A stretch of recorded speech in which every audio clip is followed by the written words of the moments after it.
Hi, this is Stephanie Lafazanos, and well, I'm reporting for like the last 3 days of my 100-day challenge.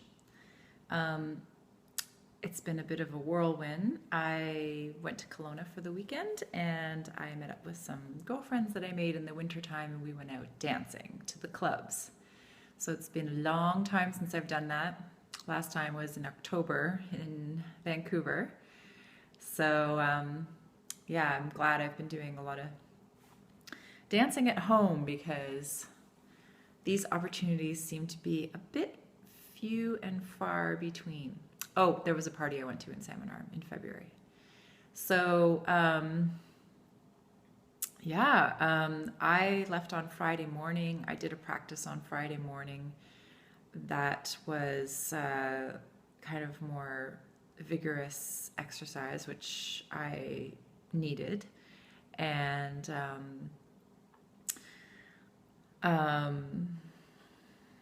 Friday, I was driving, so it was a bit of a busy day and getting down to Kelowna for different appointments and things. And my Saturday's practice consisted of mostly lying on the ground in the park in Kelowna because I was very, very tired because I didn't sleep very much the night before. I was in bed by maybe 3 something, and then I was awoken at about 8 o'clock. So, yeah. So, face planting was my practice on Saturday. Basically hugging the earth and lying in the sunshine and resting and recovering. And yesterday, Sunday, I actually had a very nice experience. I went to a park in Kelowna on the shore. I went for a hike and a jog. And it was just so beautiful. All these yellow wildflowers were out, and I could feel a lot of emotions starting to move inside of me. And I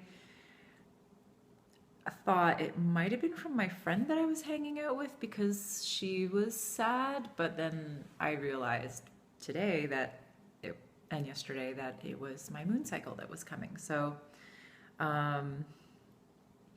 yeah, it was just like a bubbling up of emotion. But I went down to the water. As I was walking down to the water, I read about the name of the park, which basically means the spirit of the land. And they also talked about Ogopogo, and basically how Ogopogo, the large sea serpent that lives in the waters all around here, inland, Okanagan, British Columbia, and also in the Kootenays, that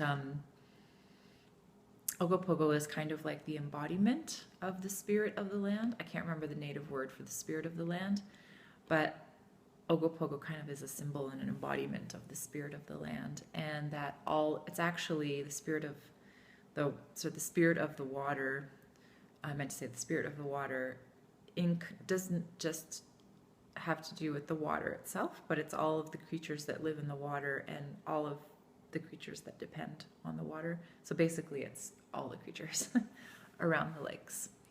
And that spirit of the land and the water is really kept alive by people's acknowledgement of it. I mean, it's acknowledged every day in nature as nature interacts with itself. But when we consciously recognize the spirit of the land, that's what kind of gives it, animates it for us in our story, in our history. So I did a little bit of a ritual down by the water. And I first just put my hands in the water and I washed my face. I splashed the water on me and I was praying for purification, which is coming now with my moon cycle. And I prayed for some people who were not feeling well. And so I prayed for people's health and just whatever came to mind helped to release the sadness that I was feeling. It was just, I wasn't sad about anything in particular. It was just sadness and kind of just like washing my face and washing my tears with the water of the lake. And I also learned that the Mount Boucherie, which is really close to that spot, is actually a volcano. From a friend that I met while I was face planting on Saturday in the park.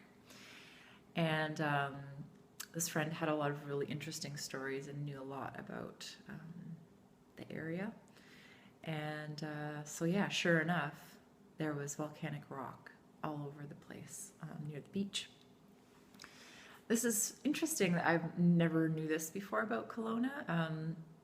But anyway, I guess some people have been there for a long time and they still don't know this. So after I sort of did some prayers, I also listened to the spirit of the land and what it had to share with me. And it asked me to walk into the water and to stand into the water. So I took my shoes off and I walked in and I stood there. And you know that icicle thing that starts to happen? It's like ice cream headache and really painful. And I usually get out when I feel that, but sort of like the message to just stay in the water. It's going to go away in a second. Kept coming, so I powered through the pain of the ice cream headache in my feet, and yeah, it did go away, and I felt this coolness of the lake come up into my yin meridians, come up through my legs and up my back, and